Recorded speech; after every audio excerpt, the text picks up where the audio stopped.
So guys, good morning, and today we will be reviewing about treasures. So, House of Little Bunny treasures, sila po yung ito. Ito po siya. Yan, this one is House of Little Bunny treasure in 20. So, pag medyo matagal ka na po sa House of Little Bunny, natawagin mo na lang siyang Hold T20. So, code lang. Hold T20 po mga sis, okay? In PU leather. So, yun. Assignment ko pala yun. Nakalimutan ko na ang tawag. Ayan. Tour ko muna kayo. Yan siya. Magnetic plug. Paa. Two sides. Ayan. And then, meron siyang bunny. So, guys, yun. Mamaya na-explain yung mga yung mga pwede niyang expect nyo na maging sakit niya, ha? Okay? Eto. So, guys, ang titignan nyo po, pag bibili po kayo ng ganito, ako po ay usually dati po, ang tinitignan po talaga namin first, dati yun ha, is yung likod with pocket. Kasi po yung yung imitation, yung hindi totoo, yung hindi original is wala pong pocket. Pero ngayon kasi girls, may pocket na din siya. So, second thing na titignan nyo kapag check na kung original is yung paa. The paa is ganito, flat.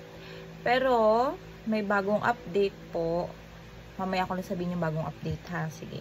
Ayan, the paa, paa. So, ito yung mga lumang, mga nauunang nauna-unang treasure. Ayan, yun. Paa, flat po. Flat. So, disclaimer, mga naunang treasure to ha. Tapos, ayan. The logo po. Ayan. Yung logo po natin is hindi po masyadong goldy. At hindi din po masyadong magkalayo. So, yan. So, pag nakita po kayo ng super gold, pero po kasi, pag halimbawa, patulad ko po, actually, hindi na po ako nabili masyado ng brand new. So, ako po, mabilis ko po nakikita. Isang tingin pa lang, alam ko na kung fake. So, yan. Pag sanay na po kayo sa design na to or na-expose na po kayo, awkward looking po yung fake po. Awkward po talaga. Hindi kayo magagandahan kasi alam nyo po yung, ayan, expose kayo sa original.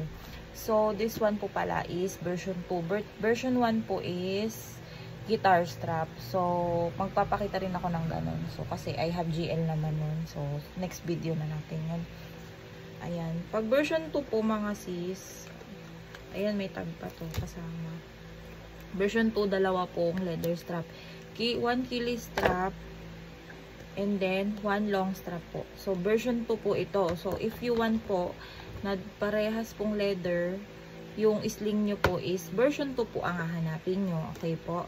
Pag looking for. Tsaka update pa din po dun sa mga fake ngayon. 3 na po yung kanilang sling. So, no. And the logo po, ayan. Take note po of the logo. Yung logo po natin is very firm. Ano po siya?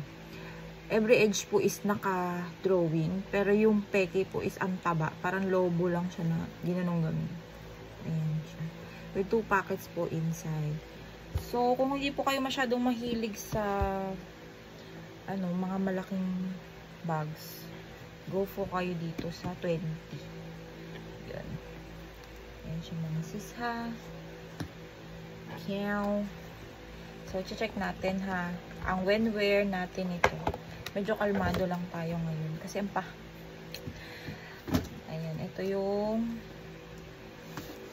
kanyang chili strap.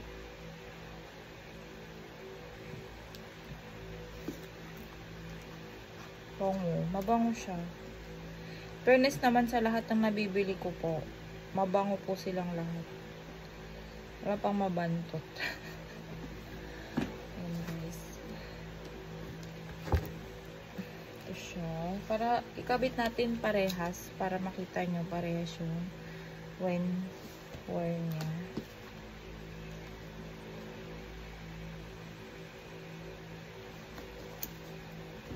Pag ito po pag sling. Pero adjustable naman siya kasi belt naman.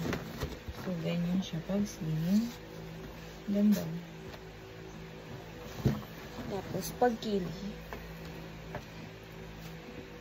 Ayan, maganda din. Ayan, sabi ko nga po sa inyo, kaya ko nagustuhan si House of Little Bunny kasi marami siya laging kasamang strap. So, kahit anong, paano mo siya gustong suotin. Ayan. Gamit mo siyang ganyan. So, guys, how to take care po ng ganitong design ng bag. Actually po, hindi pa ako nasisiraan ng magnet. Kahit kailan, hindi pa ako nasisiraan ng magnet. Ang gagawin nyo po, ayun, wait lang. Kasi ang sakit niya po is, commonly, is yung sakit po, yung sa magnet po. Ano? Yung magnet. Tinagal ko lang yung strap. Ito po ay nagde-dislocate po siya. Nagde-dislocate. So, better po, ang mga may coin purse niyo po, may mga bakal po, is nasa likuran. Nandito po sa likurang part po lagi yung mga may bakal niyo po. Ano, wag niyo pong ididikit dito. Iwasan niyo po siyang madikit sa metal kasi malalaglag po yung kanyang magnet. Yun. Kahit kailan di pa talaga ako nalaglagan. Ilan na po. Hindi ko lang nagawa ng content pero nakahawak na ako ng currently I have 18 GL. So, ito 20. Pangatlong 20 ko na to. Nagkaroon na rin ako ng 24. Nagkaroon na rin ako ng 26. 22 na lang hindi. Yata. Oh, 22 na lang hindi. Ayun. Ito siya mga sis. Ayun. If ever naman, kung malaglagan, pero gawin ko na lang ng content, maghahanap tayo. Yan, bibili tayo ng medyo may sabit yung, ano, yung kanyang magnet. Gagawin ko na lang ng content. Tuturuan ko din kayo kung paano i-fix. Okay? Pero sa akin, so, based dun sa mga nababasa kong magnet. So, I suggest, kung alam niyo yun sa Orange app, may nabibili yung leather na dinidikit. Yun ang ano ko nasa isip kong gagawin. So, kung na-dislocate man siya, mga sis, bili kayo ng bilog na magnet. Tapat nyo siya dito. Para hindi siya ma-dislocate. Kasi, ini-stick lang naman yung leather na yun. Ayan, bumili kayo ng kakulay ng bag nyo, stick nyo doon, doon nyo idikit, para nandito lang siya, para hindi kita na may flow dito sa labas, nasa loob lang siya. Idikit nyo po dito. Ayun, hanap tayo. Lagay ko na lang yung link if ever makita ko. Okay? Ayan siya. So, ganda, diba? Ayan, the color is blue knit. Ayan, 1,490 baht siya. Yun guys, hope nagustuhan nyo. Kung may mga question kayo, lagay nyo lang po sa comment section or may mga request kayo, go laban ha. Thank you.